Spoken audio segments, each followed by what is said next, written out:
Chapter 60, Domestic Interlude. Time skip home. A month later, the frantic energy of wedding planning had temporarily subsided, replaced by a rare, rainy Portland weekend where neither the Avengers nor the local Wesson precinct required their attention. The rain was drumming a steady, hypnotic rhythm against the bedroom windows, blurring the green pine trees outside into a soft watercolor painting. Inside, the house was dark, save for the amber glow of a small lamp on the nightstand and the crackle of the fireplace downstairs. Steve woke up slowly, the deep, heavy sleep of a man who finally felt safe enough to let his guard drop completely. He didn't move, hyper-aware of the warmth pressed against his right side. Alisa was fast asleep, her head nestled perfectly in the crook of his shoulder, one of her hands resting flat against his chest. In the dim light, Steve looked down at her. Without the hypervigilance she usually carried as a Grimm, she looked younger, softer. Her dark hair was tangled across the white pillowcase, and the silver engagement ring caught the faint light from the lamp. Careful not to wake her, Steve slowly shifted, tracing a gentle finger down the line of her arm. He loved these moments more than any victory on a battlefield. For decades, he had been a man out of time, a living relic moving from one conflict to the next. But here, in the quiet rhythm of her breathing, he had found an anchor. Alisa stirred, letting out a soft, contented sigh as she shifted closer to his warmth. Her eyes blinked open, dark and heavy with sleep. She looked up at him, a lazy smile touching her lips. "Morning," she murmured, her voice husky. "Morning," Steve whispered back, leaning down to press a soft, lingering kiss to her lips. "I didn't mean to wake you." "You didn't," she said, stretching her limbs beneath the heavy duvet, her legs sliding over his.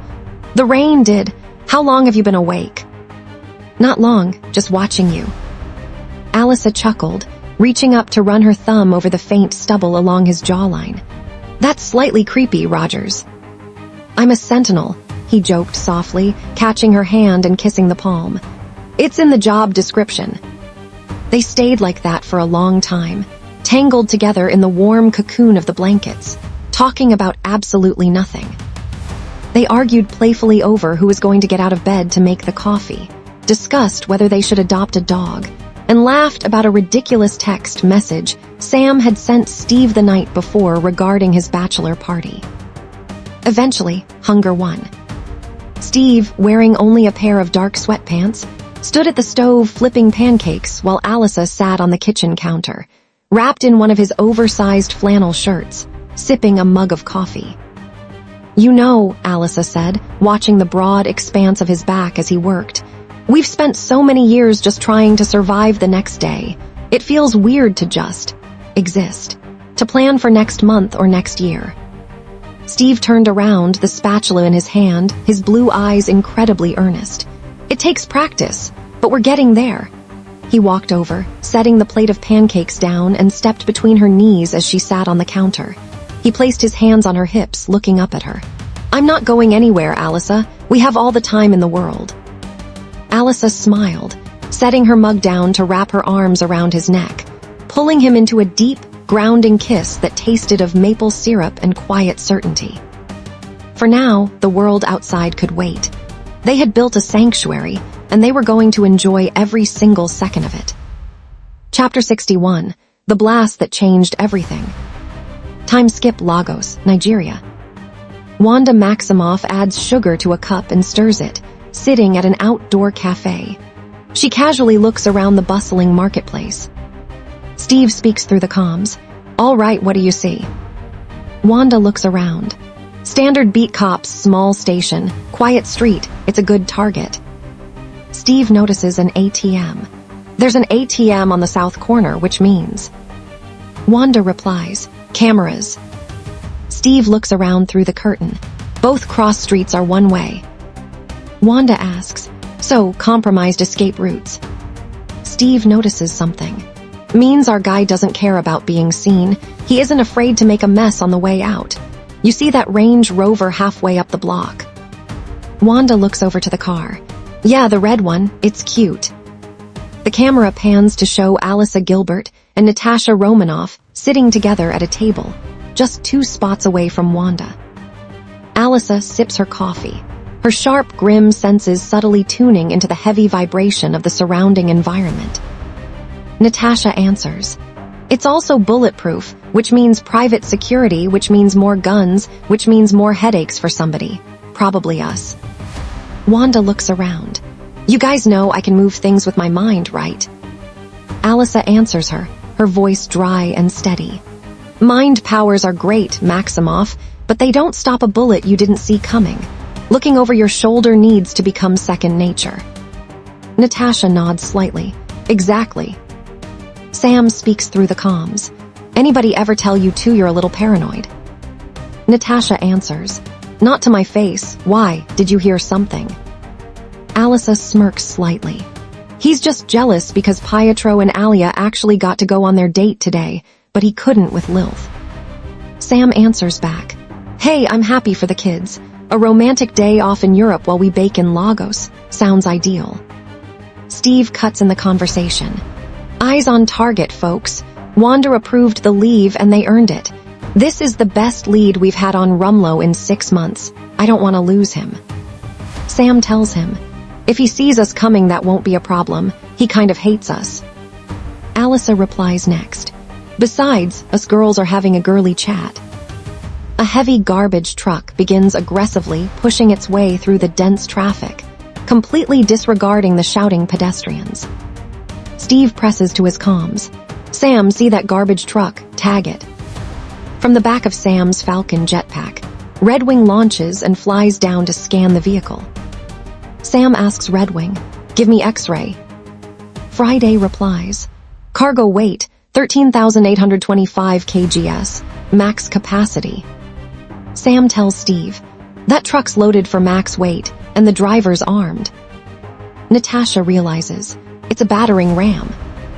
Alisa stood up and unzips her jacket to reveal her tactical gear. "He's going for the bioweapons lab." Steve tells them, "Go now." Wanda looks confused. "What?" Steve tells Wanda, "He's not hitting the police." At the Institute for Infectious Diseases, the massive garbage truck slams directly into the security gateway at full speed. 2 armored transport trucks rush into the compound behind it. Mercenaries in black tactical armor emerge, firing heavy rifles and deploying gas canisters into the building. Steve drops into the courtyard, instantly throwing his shield to take out 3 soldiers before catching it on the rebound.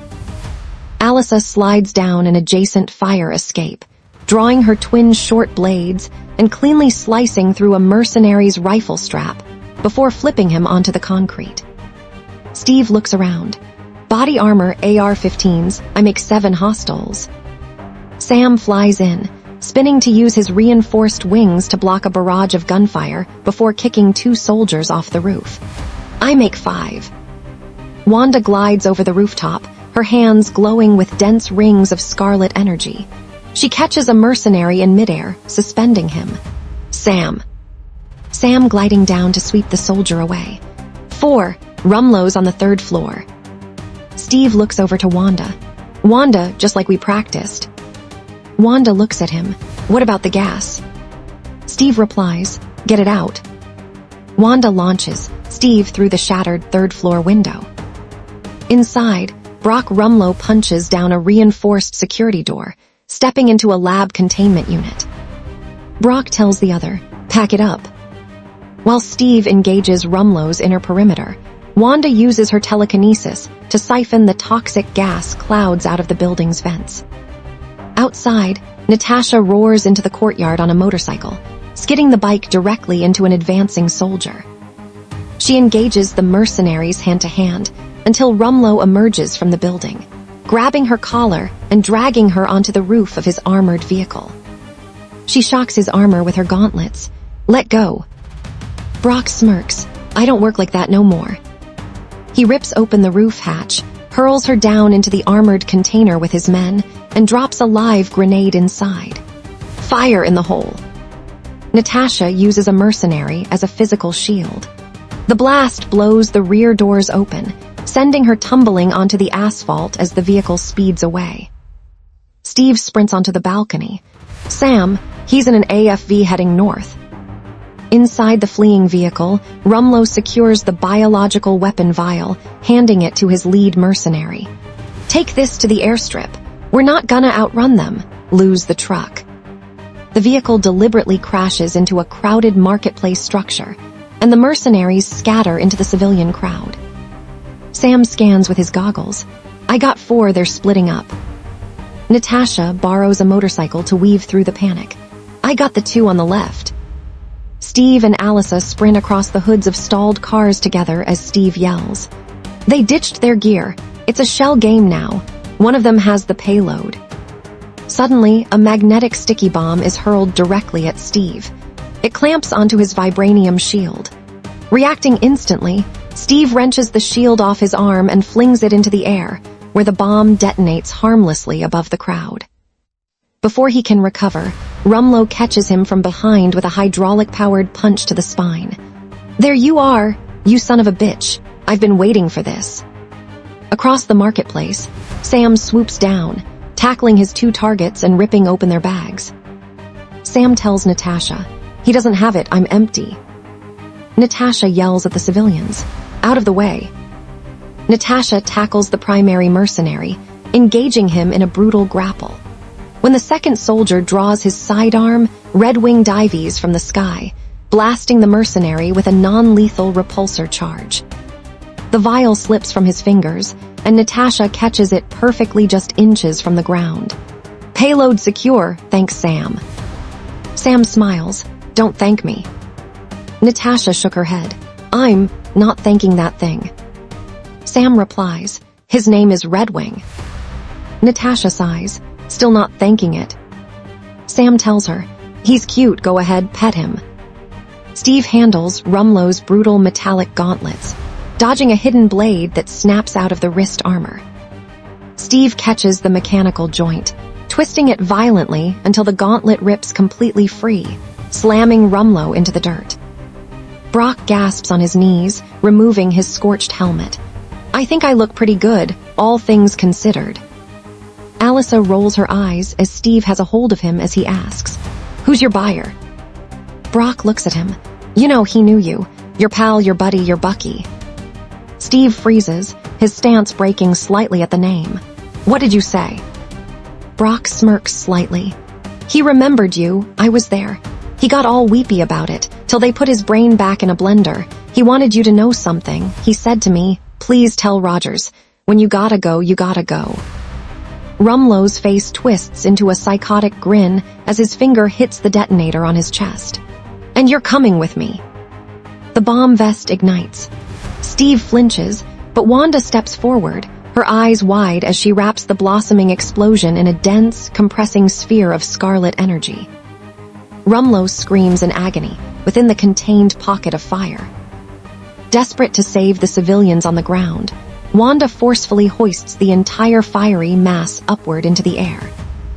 But the sheer kinetic pressure becomes too much to hold. Her control slips, and the explosion violently erupts outward, tearing directly through the upper floors of a crowded medical relief building. Wanda drops her hands, staring up at the burning structure in absolute, paralyzing horror. The image of the destruction merges perfectly with the apocalyptic vision of annihilation she had seen in Ultron's mind, the terrifying reality of her powers causing the very chaos she sought to prevent. Alisa ran over to her and hugs her as Steve stares at the smoke, his voice tight. Oh my, Sam, we need fire and rescue. On the south side of the building, we gotta get up there. Chapter 62, The Beginning of the Divide. Time skip Shield Base. A female news anchor reads, 11 Wakandans were among those killed during a confrontation between the Avengers and a group of mercenaries in Lagos, Nigeria, last month. The traditionally reclusive Wakandans were on an outreach mission in Lagos when the attack occurred. King T'Chaka spoke to the cameras. Our people's blood is spilled on foreign soil, not only because of the actions of criminals, but by the indifference of those pledged to stop them. Victory at the expense of the innocent is no victory at all. Steve shut off the TV, and he could hear the other one in Wanda's room.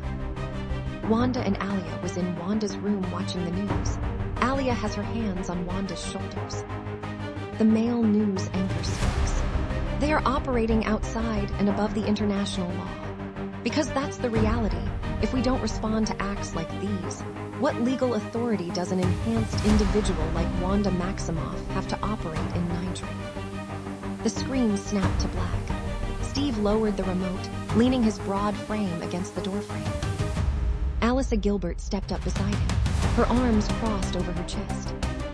Alice's sharp intuition had drawn her to the room moments before Steve. She had already noted the subtle shift in the compound's atmosphere, the way the air felt thick with impending judgment. She cast a quiet, supportive glance at Steve, then looked toward the bed. Wanda speaks up. "It's my fault." Steve shook his head. "That's not true." "Turn the TV back on," Wanda murmured, not looking up. "They're being very specific." Alia squeezed Wanda's shoulders gently, her voice warm but firm. "They're looking for a scapegoat, Wanda. Don't give them one." Alisa stepped further into the room, her dry, grounded tone cutting through the mounting despair. "They're talking about legal authority because it's easier than admitting that sometimes. Chaos doesn't fit into a neat little briefing room. You saved lives, Wanda. The cameras just don't broadcast the numbers of people who are still breathing because of it." Steve looks at them. "I should have clocked that bomb vest long before you had to deal with it." He walks over to Wanda, and Alia stood up to allow him to sit next to her as Steve continues. "Rumlow said, 'Bucky,' and all of a sudden I was a 16-year-old kid again in Brooklyn." He sat next to Wanda. "And people died. It's on me." Wanda looks at him. "It's on both of us." "This job," Steve sighed, shaking his head. "We try to save as many people as we can. Sometimes that doesn't mean everybody. But if we can't find a way to live with that next time, maybe nobody gets saved." Suddenly, the space directly in front of them shimmered, and vision materialized directly through the wall. Wanda started, gasping slightly, while Alia's eyes flashed a dangerous, involuntary amber for a split second before she caught herself. Wanda looks at Vision. We talked about this." Vision points to the door. "Yes, but the door was open, so I assumed that." He notices everyone staring at him. Captain Rogers wished to know when Mr. Stark was arriving. "Thank you," Steve said, rising to his feet. "We'll be right down." "I'll use the door," Vision says as he walks over to the door but stops to face them again. "Oh, and apparently he's brought a guest." Alice's eyes narrowed slightly, her sharp intuition picking up on the sudden, formal shift in the compound's security protocol. "We know who it is." Vision looks over to Alisa, the Secretary of State. Alisa exchanged a long, heavy look with Steve. "This isn't a social call," she said quietly, her voice laced with a subtle sarcasm. "Stark doesn't bring politicians over for tea unless he's already signed the receipt for whatever they're selling." The atmosphere in the briefing room was suffocatingly formal. Secretary of State Thaddeus Ross stood at the head of the long conference table, commanding the room with the practiced arrogance of a lifelong bureaucrat. Gathered around the table were Rhodey, Natasha, Steve, Tony, Sam, Vision, Wanda, and Alia. Standing just behind Steve and Alisa was Lilith. The vampire-demon hybrid stood perfectly still, her posture calm, intimidating, and entirely emotionally controlled. Her dark eyes tracked Ross's every movement, sensing the jagged, aggressive shift in the room's energy long before he even spoke a word. Ross sighs. 5 years ago, I had a heart attack I dropped right in the middle of my backswing. Turned out it was the best round of my life because after 13 hours of surgery and a triple bypass, I found something 40 years in the Army had never taught me, perspective. The world owes the Avengers an unpayable debt. You have fought for us, protected us, risked your lives, but while a great many people see you as heroes, there are some who would prefer the word vigilantes. Natasha speaks up. And what word would you use, Mr. Secretary? Ross looks at her. How about dangerous? What would you call a group of US-based, enhanced individuals who routinely ignore sovereign borders and inflict their will wherever they choose and who, frankly, seem unconcerned about what they leave behind? Lilith let out a tiny, barely audible breath through her nose. A dry, silent scoff that only Alisa and Steve's enhanced hearing caught. Oz activated the massive screen behind him. Vivid, chaotic news footage from past conflicts began to flash in rapid succession. New York, Ross announced. On screen, a Chitauri Leviathan tore through skyscrapers. Terrified citizens screamed. The Hulk smashed into a building, sending a massive dust cloud engulfing the camera. Rhodey looked down, a regretful shadow crossing his face as he glanced back at Natasha. Washington, D.C., Ross continued. The 3 Insight helicarriers appeared, firing violently upon one another. The Triskelion crumbled into the Potomac, throwing up a cataclysmic tidal wave that swallowed the shoreline. Sam's jaw clenched, his eyes dropping to the table. Sokovia. The screen filled with images of a city torn from the earth, rising into the clouds. A building collapsed in a roar of concrete and gray dust. Wanda stared at the screen, her breath hitching. Beside her, Alia reached under the table, finding Wanda's hand and squeezing it tightly, her own supernatural senses recoiling at the raw grief radiating from the footage. Tony, sitting off to the side, rubbed his face, refusing to look directly at the monitor. Lagos. The burning medical facility. Paramedics frantically moving a covered body. The pale, still face of a dead girl. Wanda's eyes welled with tears. Pietro, who had been leaning against the back wall, moved forward instantly, his protective instincts flaring as he placed a reassuring hand on his sister's shoulder, his eyes glaring daggers at the secretary. Steve notices the toll it's taking on Wanda and he speaks up. Okay, that's enough. Secretary Ross nodded to an aide, and the horrific images vanished, replaced by a cold, sterile government logo. For the past 4 years, you've operated with unlimited power and no supervision, Ross said, his tone entirely devoid of empathy. That's an arrangement the governments of the world can no longer tolerate, but I think we have a solution. He places a thick document on the desk and passes it to Wanda, but she picks it up, then slides it to Rhodey. The Sokovia Accords, Ross announced. Approved by 117 countries. It states that the Avengers shall no longer be a private organization. Instead, they'll operate under the supervision of a United Nations panel, only when and if that panel deems it necessary. Steve stares at the Accords. The Avengers were formed to make the world a safer place. I feel we've done that. Ross looks at him. Tell me, Captain, do you know where Thor and Banner are right now? Steve looks up to Ross as Ross continues. If I misplaced a couple of 30-megaton nukes, you can bet there'd be consequences. Compromise, reassurance. That's how the world works. Believe me, this is the middle ground. Rhodes speaks up next. So there are contingencies. Ross looks at him as he nods. 3 days from now, the UN meets in Vienna to ratify the Accords. Steve glances over to Tony, and Tony looks at him back. Ross looks at everyone. Talk it over. Natasha leaned forward, her voice dangerously calm. And if we come to a decision you don't like? Ross didn't hesitate. Then you retire. Natasha stifled a bitter smile, while Lilith shifted her stance behind Steve, her commanding presence radiating a quiet, chilling warning that made Ross's aide glance over nervously.